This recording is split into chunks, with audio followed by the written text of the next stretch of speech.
एक अच्छी खबर है कि अदालत की तरफ से एक फैसला आया है कि अब एफबीआर आपके बैंक अकाउंट से डायरेक्ट रिकवरी नहीं कर सकता और एफबीआर अपने स्टाफ को आपकी फैक्ट्री में, वेयर हाउस में या शॉप में जाके वहाँ पे बैठा के जो सेल, परचेज, स्टॉक, एक्सपेंसेस है उसकी मूवमेंट को भी चेक नहीं कर सकता। ये जो नया लॉ है ये कब आया था,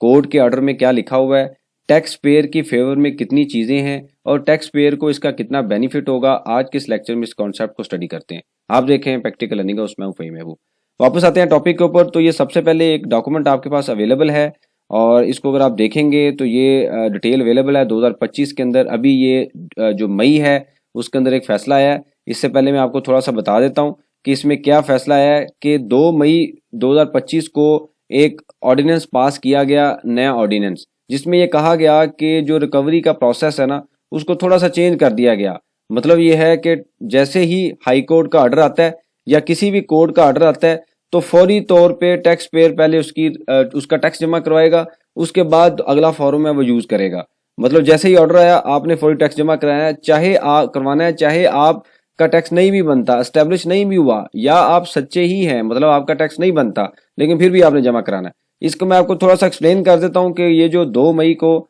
लॉ आया था, उसमें लॉ आया था, कानून आया था, उसमें क्या लिखा हुआ था। इससे पहले क्या होता है कि कमिश्नर जो अपील का डिसीजन आता है उसके बाद हम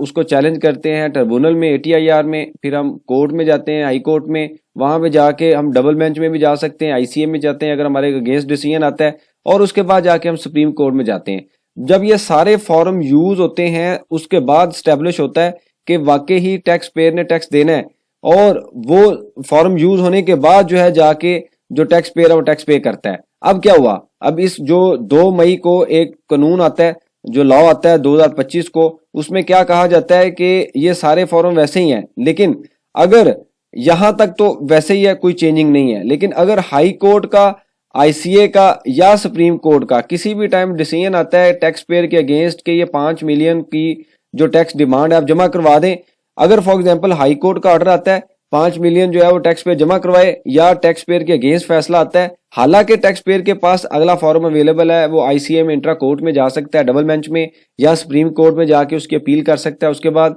वहां से जाके फैसला ले सकता है। लेकिन लॉ जो आया था, कानून आया था, उसमें यह था कि 2 मई को जो कानून आता है उसमें ये लिखा हुआ था कि हाई कोर्ट का अगर डिसीजन आता है तो फौरी तौर पे टैक्स पेयर ने रिकवरी करनी है, यानी कि टैक्स जमा करवाना है। एफबीआर रिकवरी करेगा 5 मिलियन, या जमा करवा दें, मतलब आप 5 मिलियन जमा करवाएं, उसके बाद जाके आईसीए में जाएं या सुप्रीम कोर्ट में जाएं। ये बड़ा अजीब सा एक कानून था कि अभी लाइबिलिटी या जो टैक्स है सारे फॉर्म यूज नहीं हुए, टैक्स एस्टेब्लिश नहीं हुआ, लाइबिलिटी एस्टेब्लिश नहीं हुई, मैं कैसे जमा करवा दूं। इसको तो चैलेंज होना ही था, और यही हुआ कि इसको चैलेंज कर दिया गया, और जब चैलेंज किया गया तो उसमें कोर्ट ने क्लियरली कह दिया है कि सेक्शन 138 जो कि रिकवरी से रिलेटेड है, उसको भी, ये भी जो पाकिस्तान का जो कॉन्स्टिट्यूशनल है इस्लामिक रिपब्लिक का, उसके अगेंस्ट है। ये फंडामेंटल राइट्स हैं टैक्स पेयर के सारे फॉर्म यूज किए जाएं, उसको कह दिया गया है कि जी ये जो है वो बैड इन लॉ है, ये लॉ के अगेंस्ट है। और उसके बाद एक पॉइंट उसमें था सेक्शन 175 के हवाले से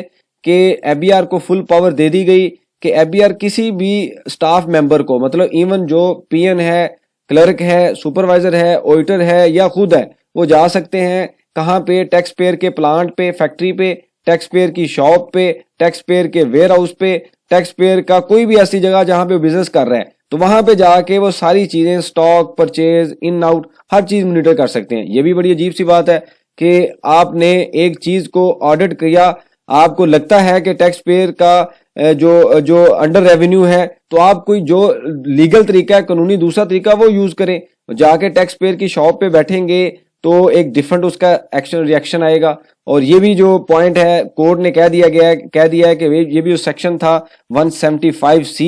ये भी जो है इस्लामिक कॉन्स्टिट्यूशन जो रिपब्लिक है उसके अगेंस्ट है, ऐसा नहीं हो सकता। उसके बाद उस लॉ में लिखा हुआ था, जैसे मैंने आपको बताया, इमीडिएट रिकवरी है। जैसे ही हाई कोर्ट का या सुप्रीम कोर्ट का ऑर्डर आता है तो ये कहा जाता है कि आप अगले फॉर्म अभी यूज करें, लेकिन जो टैक्स बनता है फौरी जमा करवाएं। कैसे जमा करवा दें, बड़ी बड़ी कंपनीज के तो 20-20 केस चल रहे होते हैं और सालों साल चलते हैं। जब एक सारे फॉर्म यूज ही नहीं हुए, लाइबिलिटी ही नहीं स्टैब्लिश हुई, तो मैं कैसे जमा करवा दूं। तो ये जो था किस वजह से आया, मैंने आपको उस टाइम पे एक्सप्लेन किया था कि 7E के जो केसेस हैं और सुपर टैक्स के जो केसेस हैं ये 2022 से पेंडिंग है, और एफबीआर का जो टारगेट है वो काफ़ी तकरीबन जो है वो 100 बिलियन के करीब, जो 1000 बिलियन के करीब जो है, 970-80 अरब के करीब जो उनका टारगेट है वो अचीव नहीं हुआ। वो डेफिसिट है। उसको, इन सारे टारगेट को अचीव करने के लिए इन्होंने फौरी तौर पे रातों रात जो कानून है इंट्रोड्यूस किया, ताकि जो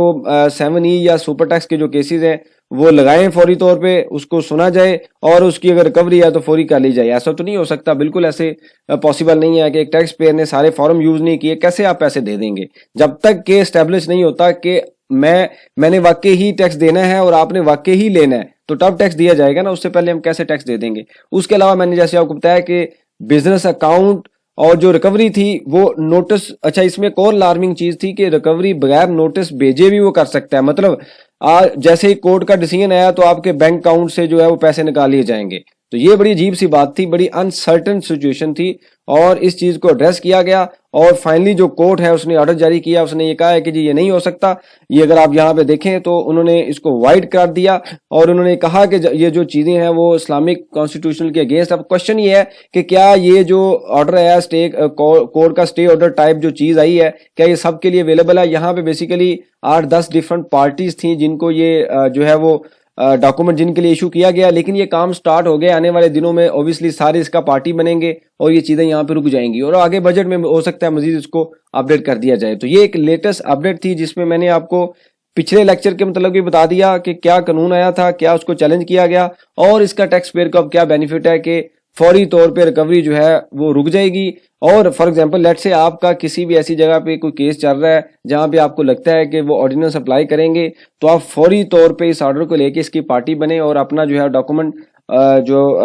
कोर्ट में सबमिट करें और इसके अगेंस्ट ऑर्डर लें, इससे पहले कि आपके अकाउंट से रिकवरी कर ली जाए, क्योंकि अभी तक वो डॉक्यूमेंट वहीं पे ही है। ये जो डॉक्यूमेंट है या ऑर्डर जो है, ये स्टे ऑर्डर है, ये कुछ स्पेसिफिक पार्टीज को दिया गया है। आप भी फौरी तौर पे इसका पार्टी बने। हो सकता है आने वाले दिनों में इन जनरल ये कह दिया जाए, जैसे सेल टैक्स रिटर्न में ये था कि जो CFO रिटर्न साइन करेंगे, डिजिटल साइन करेंगे, फिर डॉक्यूमेंट आया कि नहीं हो सकता। हो सकता है आने वाले दिनों में ये आ भी जाए, लेकिन अभी तक ये जनरल पब्लिक के लिए नहीं है, सिर्फ उनके लिए है जो 8-10 पार्टीज इस पिटिशन का पार्ट बनी थी। अगर फॉर एग्जांपल आपको लगता है कि आपका कोई ऐसा केस है जहां पर रिस्क है, तो आप फौरी तौर पर इसको बेस बना के स्टे ऑर्डर लें। इससे रेलिवेंट कोई भी आपके पास सजेशन हो, क्वेश्चन हो, मेंशन कीजिए, इसके ऊपर हम डिस्कशन करेंगे ताकि जो लर्निंग का प्रोसेस है कंटिन्यू रहे। बहुत शुक्रिया, जज़ाकल्लाह।